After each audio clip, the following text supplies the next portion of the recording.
Centre. इस वाली video में मैं बच्चों क्लास 9th का केमिस्ट्री का कंप्लीट रिवीजन कराने वाला हूँ, जो आपके एग्जाम के लिए काफी इंपोर्टेंट होने वाला है।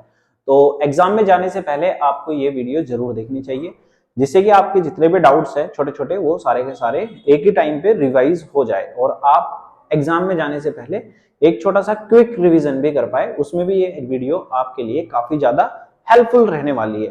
तो जैसे कि आपको पता है बच्चों, सबसे पहले जो हमारे पास जो चैप्टर है is matter around us pure, तो हम इस वाले चैप्टर को आराम से पढ़ने वाले हैं। ठीक है, तो मैटर बेसिकली होता क्या है, ये सब चीजें हम छोटी छोटी डिटेल्स में मैं आपको बताऊंगा, जिससे कि आपको एग्जाम में कोई भी प्रॉब्लम ना आए। तो जैसे कि मैटर के बारे में इसमें दे रखा है, तो मैटर जो होते हैं बेसिकली हमारे पास दो तरीके के होते हैं, एक प्योर सब्सटेंस होता है, दूसरा हमारे पास इम्प्योर सब्सटेंस होता है। जो इम्प्योर होता है इसी को हमने यहाँ पे मिक्सर के नाम से जाना है। किसके नाम से जाना है? मिक्सर के नाम से जाना है। देखो, प्योर जो होता है बेसिकली उनको बोला जाता है, उन मैटर्स को बोला जाएगा जो एक ही तरीके के एटम से मिलके बने होते हैं, उनको हम क्या बोलेंगे? प्योर सब्सटेंस बोलेंगे। जो अलग अलग तरीके से यानी अलग अलग मटेरियल से मिलके बनेंगे, उनको हम क्या बोलेंगे? यहाँ पर मिक्सचर बोलेंगे। तो प्योर सब्सटेंस बेसिकली दो पार्ट में डिवाइड है, जैसे कि एक एलिमेंट आपको बता रखा है, दूसरा आपके पास कंपाउंड दिया गया है। तो एलिमेंट के फर्दर हमने 3 टाइप्स लिए, एक मेटल्स, एक नॉन मेटल्स और एक मेटलॉइड्स। तो मेटल्स हमारे पास, इसके कुछ एग्जांपल्स आप ये याद रख सकते हैं, और मेटलॉइड्स के ये एग्जांपल आप अच्छे से याद करेंगे। ठीक है, तो उसके बाद होमोजेनियस मिक्सचर, इम्प्योर, जिसको हम इम्प्योर सब्सटेंस बोलते हैं, ये भी दो तरीके के होते हैं। एक हमारे पास होमोजेनियस होता है, तो दूसरा हेटेरोजेनियस मिक्सचर होता है। होमोजेनियस मिक्सचर जो एक ही तरीके के सब्सटेंस से मिलके बना होता है, उसे होमोजेनियस बोल देते हैं। जो एक से ज्यादा मिलके बने होते हैं, उसे हम होमोजेनियस बोल देंगे यहाँ पे। तो आपको एक छोटा सा फ्लो चार्ट अपने दिमाग में बिठा लेना है सबसे पहले, जिससे कि आपको कोई भी प्रॉब्लम ना आए। तो ये सारे के सारे डिटेल्स में हम इस चैप्टर में पढ़ेंगे। ठीक है, तो प्योर सब्सटेंस जैसे कि मैंने आपको बताया, केमिकल एलिमेंट्स के नाम यहाँ पर आप अच्छे से देखेंगे। मैं आपको 1 बाय 1 दिखा दूं। जैसे केमिकल एलिमेंट, जैसे टिन होता है, सल्फर होता है, ऐसे डायमंड होता है, ये छोटी छोटी चीजें मैंने आपको बताई। कंपाउंड बेसिकली मिक्सचर हो गया, जैसे शुगर हो गया, ठीक है, ये वाटर का ड्रॉपलेट, ये आपको बेकिंग सोडा दिखाया गया है यहाँ पे। क्रिस्टल्स जैसे सोल्ट के हो गए, प्रोटीन क्रिस्टल्स हो गए, कॉपर सल्फेट क्रिस्टल्स हो गए। तो ये आपको छोटे छोटे एग्जाम्पल जो है अच्छे से याद रखने हैं। ठीक है, प्योर सब्सटेंस क्या होता है? तो pure substance is a homogeneous material with definite chemical composition रहती है और फिजिकल एंड केमिकल प्रॉपर्टीज। हम इसमें, आप इसकी एक प्रॉपर डेफिनेशन लिखना चाहते हैं तो आप ऐसे भी याद रख सकते हैं, या फिर जो एक ही तरीके के सब्सटेंस से मिलके बना होता है उसे हम प्योर सब्सटेंस भी कहते हैं। यहाँ से इस तरीके से भी आप याद रख सकते हैं। इम्प्योर सब्सटेंस की डेफिनेशन जो है आपको ये भी अच्छे से याद रख लेनी है, मिक्सचर ऑफ 2 और मोर एलिमेंट्स, या कंपाउंड, या फिर बोथ। ठीक है, तो इसको हम क्या बोलेंगे? यहाँ पर इम्प्योर सब्सटेंस बोलेंगे। तो जो भी इंपॉर्टेंट होता जा रहा है मैं उसको यहाँ पर मार्क करते हुए चलूंगा। आप इन टॉपिक को अच्छे से यहाँ से अच्छे से अपनी कॉपी में लिख लेंगे। और इम्प्योर सब्सटेंस जो होता है वो मैंने आपको बता दिया है कि भाई ये मिक्सचर होता है। ठीक है, 2 एलिमेंट्स का, या फिर 2 कंपाउंड का, या फिर एलिमेंट एंड कंपाउंड आपस में मिल जाए तब भी हमारे पास इम्प्योर सब्सटेंस ही बनता है। मिक्सचर क्या होते हैं? बेसिकली इम्प्योर सब्सटेंस होते हैं। ठीक है, मिक्सचर बेसिकली इम्प्योर मैंने आपको बताया, जैसे a mixture contain more than 1 substance mixed in any random, या किसी भी प्रोपोर्शन में हम उनको मिला देंगे तो बच्चों ये क्या बन जाएगा? हमारे पास मिक्सचर बन जाएगा। जैसे मिल्क हो गया, सोइल हो गया, ठीक है, लेमन जूस हो गया, ऐसे बहुत सारे एग्जांपल हमारे पास रहते हैं जो आपको अच्छे से याद रखने हैं। इसके बाद अगर हम थोड़ा सा इसमें इनकी प्रॉपर्टीज आप अच्छे से पढ़ सकते हैं कि भाई मिक्सचर की प्रॉपर्टीज क्या होती है, ये भी आपके लिए काफी इंपॉर्टेंट हो सकता है।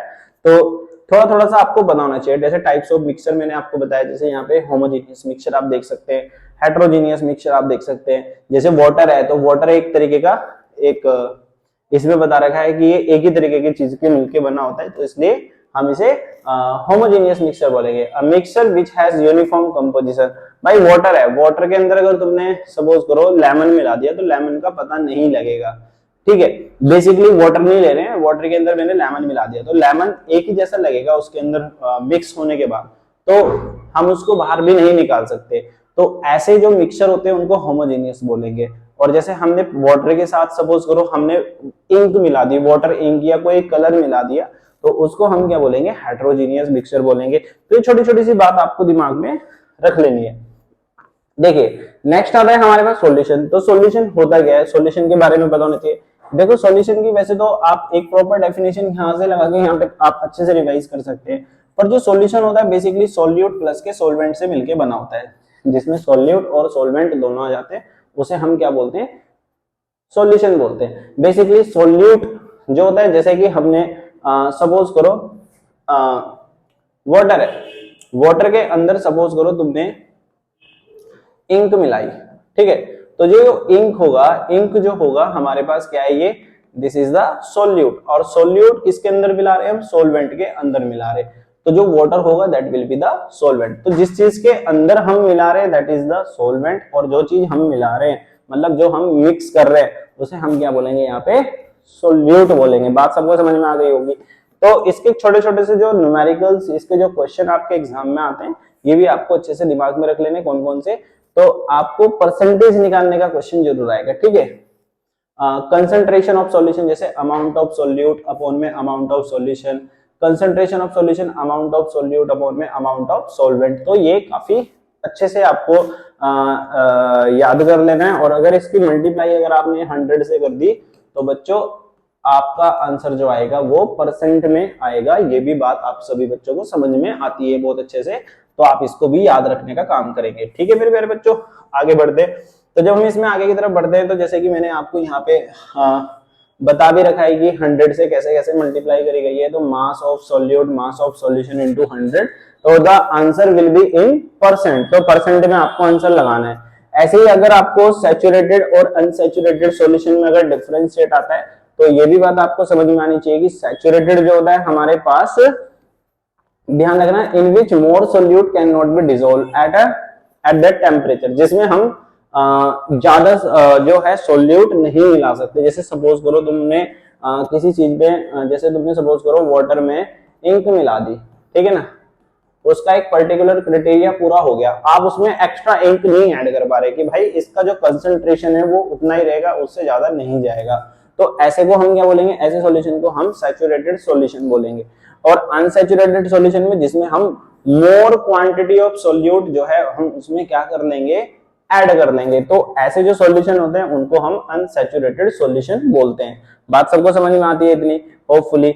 इसके बाद देखो ये भी बात आपको दिमाग में रखनी है कि जब भी कभी हम किसी भी सॉल्यूट को सॉल्वेंट में मिलाएंगे तो आपको उसका कोई भी टेम्परेचर पे इंपैक्ट नहीं पड़ना चाहिए अनसैचुरेटेड सॉल्यूशन में, ठीक है। तो ये छोटी सी बात आपको दिमाग में रख लेनी है। जैसे सॉल्यूशन, सस्पेंशन एंड कोलाइड्स के बीच में डिफरेंस आपके एग्जाम में आएगा, तो आप इसको 100% इंपोर्टेंट मार्क कर लेंगे। तो सॉल्यूशन आपको मैंने बता दिया कि ये होमोजेनियस होता है, सस्पेंशन एक हेट्रोजीनियस मिक्सचर होता है, और कोलाइड्स जो होता है ये होमोजेनियस लुकिंग हेट्रोजीनियस मिक्सचर होता तो है, ये होमोजेनियस पर ये हेट्रोजीनियस जैसा आपको दिखेगा, ठीक है।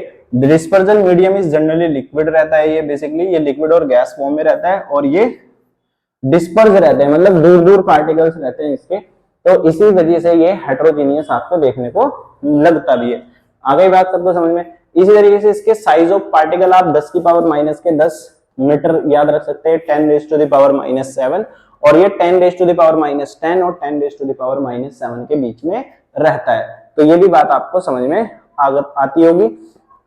इसमें से आप मिनिमम 3 या 4 पॉइंट तो अच्छे से याद करने पड़ेंगे, ज्यादा तो आप एट अ टाइम अगर आपको याद हो जा रहे हैं तो बहुत अच्छी बात है, अदरवाइज आप मिनिमम एग्जाम में जब जाएंगे तो लगभग 3 से 4 पॉइंट आप अपने एग्जाम में जरूर लिखेंगे। बात सबको समझ में आ गई इतनी। तो यहाँ से जो होता है हमारे पास एक टिंडल इफेक्ट जो होता है, ये भी आपके एग्जाम के लिए काफी इंपॉर्टेंट होता है। टिंडल इफेक्ट में हम क्या करते हैं, बेसिकली जो टॉर्च होती है, टॉर्च की लाइट हम जैसे यहाँ पे तुम्हें बताया, टॉर्च की लाइट जो होगी वो इससे पास हो रही है, तो पाथ जो लाइट है वो बिकम विजिबल, समय लाइट का जो पाथ है वो विजिबल मतलब हो रहा है या नहीं हो रहा है ये हमें देखना है। तो Tyndall effect can be defined as the scattering of beam of light by colloidal particle present in the colloidal solutions, ठीक है। तो जो स्कैटरिंग ऑफ बीम है, मतलब लाइट की जो बीम है, मतलब जो लाइट की जो रेज है वो हमें अच्छे से विजिबल हो रही है नहीं हो रही है, इस तरीके की इफेक्ट को हम क्या बोल रहे हैं, टिंडल इफेक्ट बोल रहे हैं, ठीक है। तो बेसिकली आपको दिख जाएगी जब आप किसी किसी सॉल्यूशन के अंदर से, किसी कोलाइडल सॉल्यूशन के अंदर से जब आप लाइट की स्कैटरिंग ऑफ लाइट पास करेंगे तो उसका एक ट्रैक विजिबल होगा। तो इसी वाले प्रोसेस को हम क्या बोलते हैं, टिंडल इफेक्ट बोलते हैं। तो टिंडल इफेक्ट आपके लिए एग्जाम में हो सकता है कि आपके एग्जाम में आ जाए। तो आप इसमें the टिंडल effect can also be observe when sunlight passes through the canopy of a dense forest. तो आप देखते होंगे जब बहुत ज्यादा घने जंगल होते हैं तो घने जंगलों में क्या होता है, ऊपर से सन की रेज आती है। तो जो सन की रेज होती है वो नीचे की तरफ आती है। जो डेंस फॉरेस्ट होते हैं मतलब वो जो हल्की हल्की जो किरणें आती है तो उसको हम टिंडल इफेक्ट के नाम से जानेंगे। बात सबको समझ में आती है। तो जब आप कभी किसी डार्क रूम में रहते होंगे तो डार्क रूम में भी आप इसको टिंडल इफेक्ट को देख सकते हैं। जैसे आपके जो वेंटिलेटर होता है, मतलब जो रूम का जो गेट होता है उसके ऊपर एक वेंटिलेटर बना होता है जिससे हवा पास होती है। तो कभी कभी क्या होता है, जो उस वेंटिलेटर के अंदर से सन की रेज आती है तो उस सन की रेज में आपको छोटे छोटे पार्टिकल्स देखने को मिलते होंगे। तो वो जो छोटे छोटे पार्टिकल्स होते हैं ना बच्चों, वो टिंडल इफेक्ट को ही प्रेजेंट करते हैं। तो इसको एग्जाम में जब आप लिखेंगे तो ये छोटे छोटे एग्जाम्पल आप अपने अपने एग्जाम में जरूर लिख कर आना। और इसकी जो डेफिनेशन है आप स्क्रीन पे देख ही रहे हैं, यहाँ से आप इसको नोट कर लेंगे और अच्छे से माइंड में सेट कर लेंगे और डायग्राम जरूर बना के आना, जिससे कि आपको मार्क्स में आपका प्लस ही होगा, माइनस नहीं होगा। ये भी बात आपको समझ में आ गई होगी। ठीक है, देखो सेपरेशन जो है कंपोनेंट ऑफ मिक्सचर जो है, वैसे तो सीबीएसई ने डिलीट किया हुआ है पर फिर भी किसी किसी स्कूल में ये टॉपिक कराया जा रहा है। तो आप इसमें, और एनसीईआरटी में भी ऐसा नहीं है, इसका जिक्र नहीं किया गया है। कहीं कहीं पर इस चीज का आपको छोटी छोटी टर्मिनोलॉजी दे रखी है, मतलब छोटी छोटी डिफाइन में आपको दे रखा है। तो आप थोड़ा थोड़ा सा आपको इसको पता होना चाहिए। ठीक है, इवेपोरेशन हो गया, सेंट्रीफ्यूगेशन हो गया, इनके नाम याद कर लीजिएगा। इवेपोरेशन जैसे पानी में नमक मिलाया और पानी इवेपोरेट हो गया तो जो सोल्ट होगा वो नीचे की तरफ सेटल हो जाएगा। तो सोल्ट एक्सक्रेट हम कर सकते हैं, जैसे सीज या ओशियन से हम यही इसी वाले प्रोसेस से, इवेपोरेशन प्रोसेस से सोल्ट को हम क्या करते हैं, बाहर निकालते हैं by the process of evaporation. तो ऐसे ही बच्चों हमारे पास सेंट्रीफ्यूगेशन है। ठीक है ना, सेंट्रीफ्यूगेशन में हम क्या करते हैं, सेटल डाउन होने देते हैं इंप्योरिटीज को कुछ समय के लिए। ठीक है, जो हैवियर पार्टिकल होते हैं वो बेस में सेटल हो जाते हैं। तो वो जो हैवियर पार्टिकल होते हैं वो तो बेस में सेटल हो जाएंगे, ऊपर की तरफ साफ जो भी मटेरियल होगा वो ऊपर की तरफ रहेगा, फिर उसको हम रिमूव कर लेते हैं। तो उस प्रोसेस को हम सेंट्रीफ्यूगेशन बोलते हैं। ठीक है, फनल से भी हम सेपरेट कर सकते हैं ड्रॉप बाय ड्रॉप। तो सब्लिमेशन आपको अच्छे से समझ में आना चाहिए, सब्लिमेशन। ठीक है ना, क्रोमेटोग्राफी भी आप अच्छे से याद रख सकते हैं, क्रोमेटोग्राफी ये भी आपको अच्छे से समझना है। ठीक है, तो आपको ये कहीं ना कहीं डिस्टिलेशन हो गया, ये छोटे छोटे से जो है टर्मिनोलॉजी आप अच्छे से याद कर लेंगे। फ्रैक्शनल डिस्टिलेशन नहीं पढ़ना है, ये तो 100% रिलेटेड रहेगा तुम्हारे पास इस बार, पर जो मैंने आपको नाम लेकर बताए हैं वो आपको अच्छे से मेमोराइज कर लेना है। ठीक है मेरे प्यारे बच्चों, तो कहीं ना कहीं ये जो चैप्टर है आपको इसमें जितनी चीजें थी आपके लिए वो मैंने आपको बता दी है। ठीक है ना, एलिमेंट्स क्या होते हैं ये भी आप अच्छे से जानते हैं। बेसिकली प्योर सब्सटेंस, एलिमेंट और कंपाउंड में, और एलिमेंट बेसिकली तीन टाइप्स के होते हैं, मेटल्स, नॉन मेटल्स और मेटालॉइड्स। ठीक है, तो an elements can be defined as the basic form of matter which can not be broken down into the simpler substance by any physical और chemical properties. देखो element basically एक इतना छोटा element है भाई, वो फर्दर डिवाइड ही नहीं हो सकता है एलिमेंट, क्योंकि अकेला ही पार्टिकल होता है। तो उसको क्या फर्दर हम डिवाइड करेंगे, तो ना तो उसमें कोई भी फिजिकल रिएक्शन लगेगी ना कोई केमिकल रिएक्शन उसमें लगेगी, तो वो एज इट इज सेम रहेगा। ठीक है, तो इस तरीके के प्रोसेस को हम एलिमेंट के नाम से जानते हैं। इसकी कुछ कैरेक्टरिस्टिक्स होती है। तो भाई एलिमेंट जो होता है सिंगल टाइप के एटम से मिलकर बना होता है। ठीक है, ये प्योर होगा भाई क्योंकि इसमें सिंगल टाइप्स के लगे हैं, होमोजीनियस होगा, इसका फिक्स मेल्टिंग पॉइंट और बॉइलिंग पॉइंट होगा। तो इनमें से 6 पॉइंट यहाँ पर लिखे हुए हैं, कोई भी 3 पॉइंट आप अच्छे से याद कर लेंगे और उनको एग्जाम में लिख कर आएंगे। ठीक है, क्लासिफिकेशन ऑफ एलिमेंट्स का भी हम पढ़ते हैं, मेटल्स, नॉन मेटल्स, मेटलॉइड्स। आप क्लास 8 में भी पढ़ के आए होंगे कि इनकी फिजिकल प्रॉपर्टी, इनकी केमिकल प्रॉपर्टीज। मेटल्स जो होते हैं भाई साउंड प्रोड्यूस करते हैं, लस्टर्स होते हैं, शाइनिंग सरफेस होता है, कहीं ना कहीं गुड कंडक्टर होते हैं। तो ये सब चीजें जो है आपको एक लाइन में ऐसे ऐसे लिख देनी है कि भाई ये सॉलिड भी होते हैं। ऐसे ही नॉन मेटल्स हो गया और मेटलॉइड्स। मेटलॉइड्स उनको बोला गया है जो मेटल्स और नॉन मेटल का मिक्सचर होता है, उसे हम क्या बोलते हैं, मेटलॉइड्स के नाम से जानेंगे। तो आपके सामने इनके एग्जाम्पल है, तो ये एग्जाम्पल्स भी आपको मेमोराइज करने हैं कि भाई मेटल के एग्जाम्पल ये रहे, ठीक है ना, मेटलोइड्स के ये रहे, ठीक है। और नॉन मेटल सॉलिड लिक्विड, जैसे लिक्विड ब्रोमाइन दिया, सॉलिड कार्बन सिलिकॉन दिया, मरकरी जो होता है लिक्विड होता है रूम टेम्परेचर पे, tungsten is poor conductor of electricity. तो ये सारी की सारी चीजें जो है आपको अपने अपने दिमाग में अच्छे से सेट कर लेनी है, ठीक है। तो अभी इस चैप्टर का जो पार्ट है वो मैंने आपको बता दिया है, इंपोर्टेंट कंपाउंड भी आप एक बार देख लीजिएगा।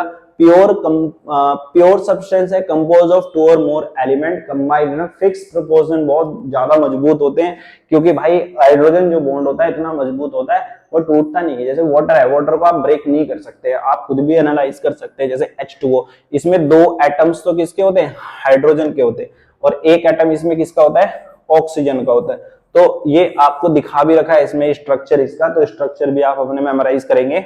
आयरन सल्फाइड, जैसे इसका नाम है FeS, तो इसमें एक एटम तो किसका है, आयरन का Fe का, और एक एटम किसका है, सल्फर का। तो आपको इसका डायग्राम से भी पता लग जाएगा, ठीक है। कैरेक्टरिस्टिक्स इनकी अच्छे से आपको मेमोराइज कर लेनी है ये। बाकी इसका जो फ्लो चार्ट है ये आपके सामने है, इसके कुछ इंपोर्टेंट क्वेश्चंस मैं आपको दिखा देता हूं, आपके एग्जाम में किस तरीके के क्वेश्चन आपसे पूछे जा सकते हैं। तो यहां से आपको इनको क्वेश्चन को अच्छे से पढ़ लेना है, ठीक है। इसका जो है 1 वर्ड क्वेश्चन बेसिकली वो मैं आपको दिखा देता हूं, तो क्योंकि ये काफी इंपोर्टेंट होते हैं, ठीक है। तो वेरी शॉर्ट क्वेश्चन इस तरीके के आपसे पूछे जाएंगे। शॉर्ट क्वेश्चंस यहाँ से इस तरीके के बनते हैं और लॉन्ग क्वेश्चन यहाँ से ये इस तरीके के बनेंगे। फिर भी आपको कोई प्रॉब्लम रहती है तो आप हमसे पूछ भी सकते हैं, ठीक है। अभी जो है आपको जो ज्यादा ध्यान देना है वो एनसीईआरटी के एग्जाम्पल्स और उसके जो लास्ट में क्वेश्चन आंसर दिए रहते हैं और छोटे छोटे क्वेश्चन आंसर बीच में दिए जाते हैं चैप्टर के, वो भी आपको अच्छे से पढ़ने हैं। तो सेकंड चैप्टर हमारे पास जो है एटम्स एंड मॉलिक्यूल्स का है, इस चैप्टर को भी हम थोड़ा ध्यान से पढ़ने की कोशिश करते हैं। तो law of conservation of mass, जो कि आपको स्टार्टिंग में दे रखा है, आपको पता है, देखो अगर आप किसी भी चीज को बर्न करते हैं, सपोज करो आपने एक जैसे मेरे हाथ में पेंसिल है, पेंसिल या आपने कुछ भी चीज लिया, कोई अदर मटेरियल, उसको आपने बर्न करा, तो बर्न करने के बाद उसमें से उसका वेट बर्न करने से पहले सपोज करो 50 ग्राम था, और वो बर्न करने के बाद आप बोलोगे उसका वेट कितना रहेगा, ठीक है।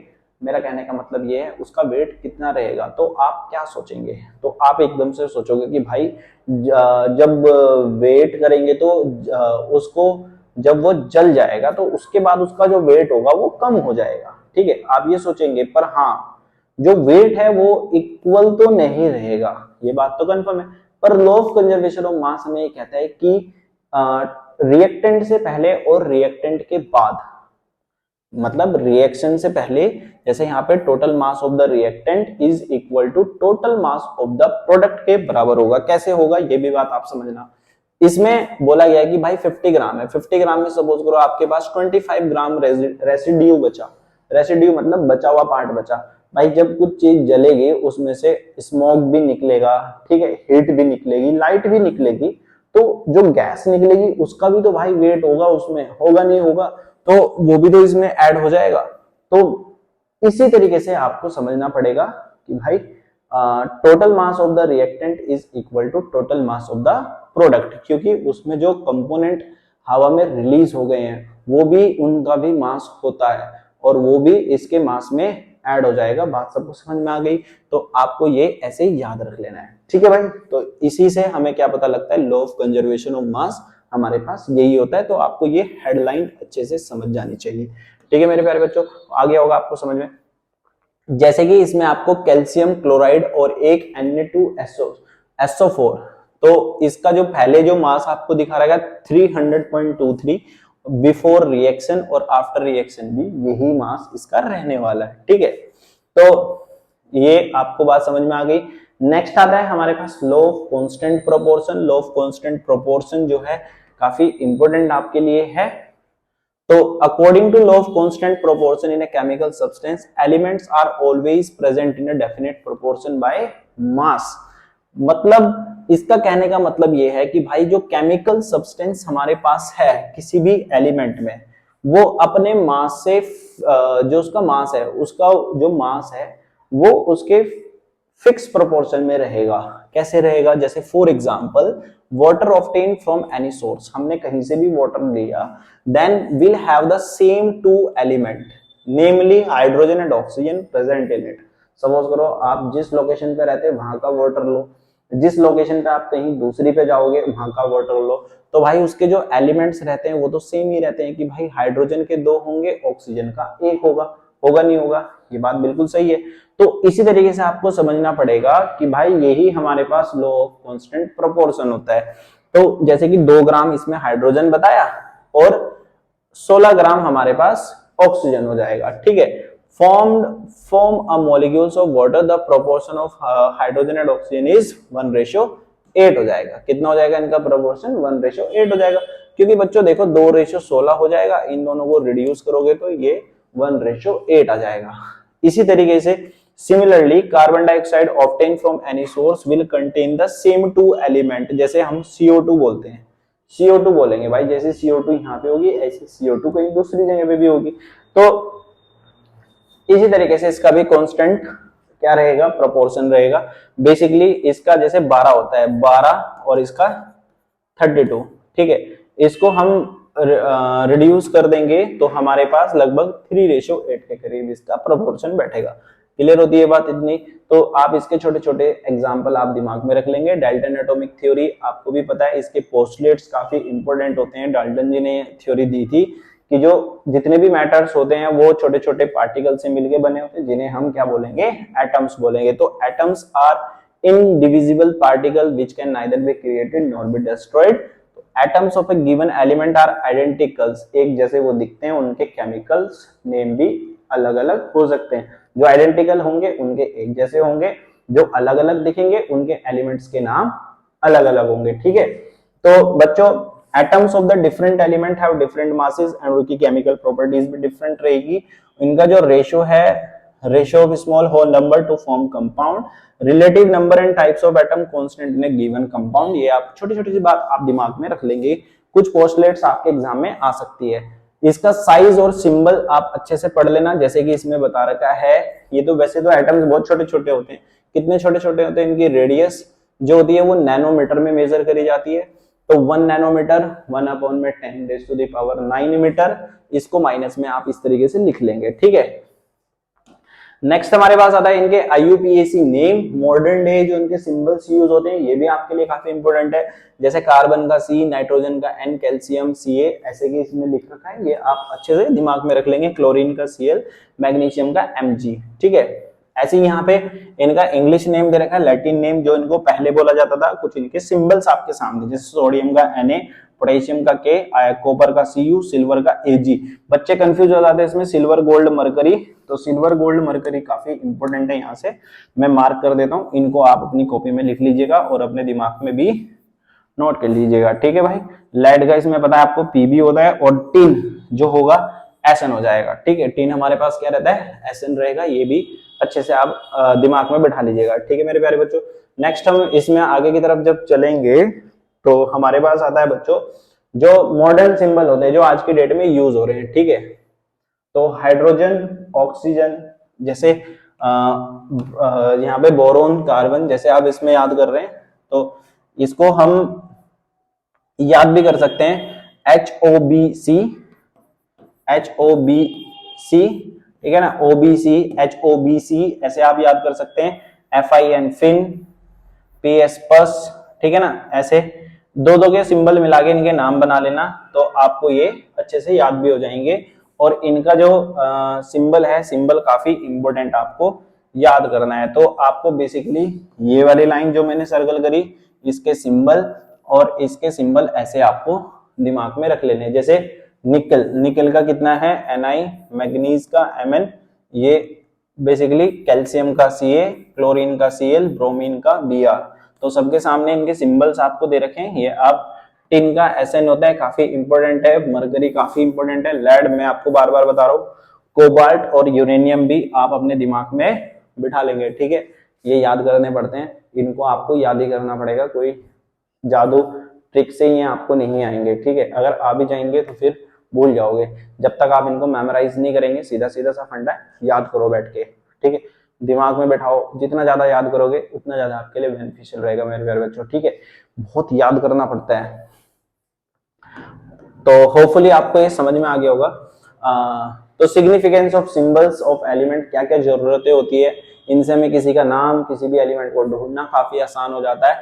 तो इसी को बोलते हैं, ठीक है, सिग्निफिकेंस। तो कार्बन 12 के डेफिनेशन, ये भी काफी इंपॉर्टेंट है, ठीक है, ये भी काफी इंपॉर्टेंट है। तो कार्बन 12 जो है एक बेसिकली आपको ये याद करना है, इसका जो इम्पोर्टेंट पार्ट है वो मैं आपको बता देता हूँ। 1 एटॉमिक मास यूनिट जो होता है, मतलब 1 AMU और 1 U is equal to 1/12 of mass of carbon 12। इसको आप यहां से याद करेंगे, ठीक है। इसके बाद इसकी जो डेफिनेशन है एटॉमिक मास यूनिट की, कि 1 atomic mass unit is the mass unit equal exactly 1/12 of the mass of 1 atom of carbon 12, ठीक है। इसका जो स्टैंडर्ड डेफिनेशन आपके सामने है, ये भी आपको अच्छे से पढ़ना पड़ेगा, मतलब याद कर लीजिएगा उसको बच्चों। मॉलिक्यूल्स आपको बेसिकली पता है कि होते क्या है, ठीक है। एटॉमिसिटी के बारे में मैं आपको बताना चाहूंगा कि, क्योंकि एटॉमिसिटी से क्वेश्चन आता है, कैसे आता है, जैसे हीलियम है, हीलियम को हम He, इसका 1 होता है, तो मोनो एटॉमिक है, इसका एटॉमिक नंबर कितना है, 1 है। हाइड्रोजन कितना है, H2, तो इसका 2 है, तो this is the diatomic. Nitrogen that is N2, इसका 2, तो ये दैट इज डायटोमिक। ओजोन जैसे O3 that is 3, that is triatomic. Phosphorus P4 यानी 4 that is tetratomic. Sulphur S8 8 that is polyatomic. तो 4 से ज्यादा जैसे जाएंगे that will be polyatomic atoms बोलेंगे उसको। ये बात आप याद रख लीजिएगा, ठीक है। इनके मॉलिक्यूल जैसे वाटर है H2O, ammonia NH3, carbon dioxide CO2, H2O में हाइड्रोजन और ऑक्सीजन है, ये किस किस एलिमेंट से मिलकर बने होते हैं, ऐसे भी क्वेश्चन पूछा जाता है। अमोनिया है, आपसे पूछ लिया नाइट्रोजन और हाइड्रोजन से मिलेगा। CO2 कार्बन डाइऑक्साइड से मिलेगा। इनका जो रेशियो रहने वाला है, ठीक है, इनका जो रेशियो रहने वाला है, ये भी आप अच्छे से दिमाग में सेट कर लीजिएगा। ये लॉग कांस्टेंट प्रोपोर्शन में आप इनका एग्जांपल दे सकते हैं, ठीक है, लॉग कांस्टेंट प्रोपोर्शन में आप इनके एग्जांपल दे सकते हैं। तो यहां से बेसिकली वैलेंसी आप इनके अच्छे से याद करेंगे। वैलेंसी जैसे कॉपर है, कॉपर को हम Cu बोलते हैं, सिल्वर को Ag, गोल्ड को Au, आयरन का Fe। इनकी जो वैलेंसी रहेगी वो 1 2 1 2 1 3 2 3, इनके एटॉमिक नंबर से जब आप इनका इलेक्ट्रॉनिक कॉन्फ़िगरेशन करते हैं तो आप इनकी वैलेंसी इजीली निकाल सकते हैं। ऑफलाइन क्लासेस में बहुत अच्छे से सिखाई गई हुई है ये वाली बातें, तो आपको ये चीजें समझ में भी आ रही होगी, ठीक है। तो आपको बैलेंस करने के लिए आएगा क्वेश्चन, बैलेंस करने के लिए मतलब क्रॉस ओवर बैलेंसेस से आएगा। जैसे सपोज करो एल्युमिनियम अमोनियम सल्फेट आपको दे रखा है, अमोनियम सल्फेट दे रखा है, इसका सिंबल क्या होता है अमोनिया का, NH4, और सल्फेट को हम कितना लिखते हैं, SO4। इनकी क्रॉस ओवर मल्टीप्लाई कर देंगे, क्रॉस ओवर यानी SO4 की वैलेंसी कितनी होती है 1 प्लस, NH4 की 2 माइनस, तो NH4 का होल ट्वाइस SO4, ठीक है। This is the formula of ammonium sulphate. ऐसे आपको ये याद रखने पड़ते हैं। अब आप सोचोगे कि भाई ये वैलेंसी कैसे पता लगेगी, इसका एक प्रॉपर टेबल होता है, और प्रॉपर आपको एटॉमिक नंबर अगर याद होते हैं तो आप किसी का भी फाइंड आउट कर सकते हैं इजीली, ठीक है। तो टेबल जो होगा मैं आपको दिखा देता हूँ। एक मॉलिक्यूलर मास का जो क्वेश्चन है वो 110% आपके एग्जाम में आएगा। जैसे मॉलिक्यूलर मास, ठीक है, मॉलिक्यूलर मास सम होता है बेसिकली, जैसे H2 है तो H2O जैसे हुआ H2O, तो 2 कितने हैं, H2 मल्टीप्लाई बाई H, जो अलग एलिमेंट होगा उसको प्लस करते हुए चलते हैं। फिर इनके एटॉमिक नंबर इसमें पुट करते हुए चलते हैं, जैसे ऑक्सीजन का 16, तो 2 इंटू 1 2 प्लस के 16, तो कितना हो जाएगा ये 18 एटॉमिक मास यूनिट, हम यहाँ पे लिख देंगे। आया होगा। अभी जो टॉपिक्स लेफ्ट है वो आपको नेक्स्ट वीडियो में कराए जाएंगे, तो आप जब तक ये टॉपिक अच्छे से रिवाइज कर लीजिए, और जो भी आपको डाउट रहता है वो आप हमसे कमेंट करके भी पूछ सकते हैं। जो बच्चे हमारे इस चैनल पे पहली बार आए हैं वो वीडियो को लाइक और चैनल को सब्सक्राइब कर लेंगे, और इस वीडियो को ज़्यादा से ज़्यादा बच्चों के साथ शेयर करें, जो भी अपने एग्जाम में जा रहे हैं उनको ये छोटी छोटी चीज़ें पता लग जाए और उनका भी भाई थोड़ा सा भला हो जाए। बात सबको समझ में आ गई होगी। तो मिलते हैं आपसे नेक्स्ट वीडियो में, आज के लिए इतना काफ़ी है। Thank you for watching, have a nice day.